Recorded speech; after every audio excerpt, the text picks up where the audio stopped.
For today's videos kay manglaag ta diri sa Santa Fe. Kay dugay na kaayo ta wala kalaag sa ilang beach.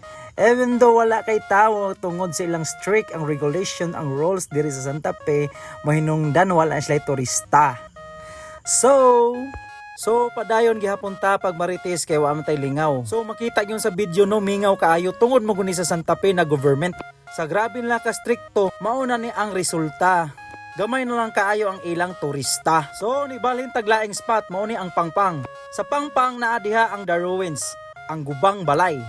Usa na kanindot ang lugaran no kay clear kay ang water. Nindot kayo maligo dire pero pag ampil lang mo sa bato kay hait kaayo. By the way, ang gipaabot din ako dire ang sunset. Share ko lang. Nindot man kayo ang sunset good very good. Kay makita gyud nimong sunset ba na munaog sa dagat. So kana nakita sa video niyo mo nang The Ruins. Mauna ang Gubang Balay na picture-picturean sa mga tao dire o mga turista. Pero ako dugay na ko dire sa bantayan 7 years na moguro ko dire pero wala po ka picture ana. Nakapag-picture ko ana pag glass kay isa ra. Pinugos ra pud tugod para pang mayudi. So ay mo kahibungong og dahang tao diha kay iris na sila sa guba na balay. Ang story kuno ning balaya kani sa una ang gapuyo ni is German. Naabtan sa Yolanda pagkuhuman iyang balay naguba man, so iyang gibiyaan na lang og niuli sa Germany. So mao nahitabo sa ilang balay. Naabtan sa fraternity, drawingan, giuras-wirisan, ug unsay pagibuhat na lang diha gikalibangan, nahimo na siya tourist spot noon. Nahimo siya tourist attraction. So makita na yung sunset noon nindot kay lang tawon diri. Ang problema lang diri kay bawal mo magtagay. So nakita sa video diyan ang drone. So balik ta sa sunset pagka ninduta sa sunset yun makaingon kag heaven yun pagka nindot sa sunset. Nindot kidala ka picture ba yung atubang ka sa sunset hantod mamatay. Charot lang.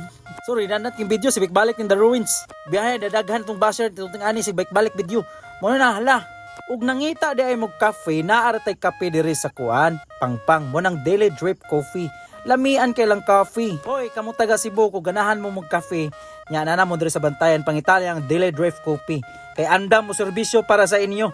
Beside coffee na dili other drinks like soda og etc. So kanang gitimpla ni ma'am kay soda na siya. Og soda iyong kapilian daghan kayong kapilian ng mga flavor. Usa pa pangitaan nyo basta taga Cebu masaag mo diri sa bantayan o ari mo sa Pangpang. Pangitala yung Daily Drip Coffee naras daplig dan. Kaya gibuhat niya para na sa iyang coffee. Di ba lami kayo na kay kanilang gibuhat na coffee, original coffee gyud na, dili gyud na ingong buhat-buhat na kape. Awa ilang mga flavor daghan kaayo.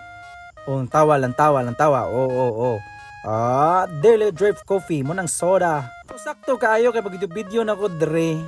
Nay ni haros og order og 8 cups. 4 ka coffee og 4 ka soda. So, mo na ni siya. Ready to drink na ang coffee.